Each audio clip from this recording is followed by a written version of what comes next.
الفكرة الجديدة اليوم أيها الأصدقاء المبرمجين هي إظهار صورة. نحن لدينا نموذج، عندما نفعل هذا النموذج ونختار منه رقم 1 تظهر الصورة رقم 1، ونختار منه رقم 2 تظهر الصورة رقم 2 ورقم 3. لنتابع الشرح ونرى أن مكان تواجد الملف يوجد مجلد يحتوي على 3 صور بالألقاب 1 2 3، وهذا الملف موجود ضمن مجلد MDR على سطح المكتب. فإذا نحن ماذا يتم هنا؟ البرمجة الموجودة هنا عندما نفعلها خطوة خطوة نلاحظ أنها تعطي النتيجة التالية. عندما نختار الرقم،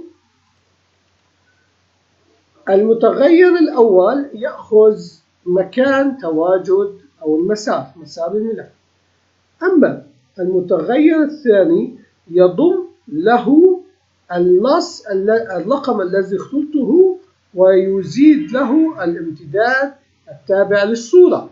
فإذا نلاحظ المتغير وإضافة له مجلد تم إنشاؤه من قبلنا وما تحتويه القائمة المستدلة من قيمة زائد إضافة إليه .jpg. ماذا سوف نقوم بفعله؟ هنا نلاحظ أن البيكتشر أخذت الامتداد، هذا المتغير تم موجود هنا.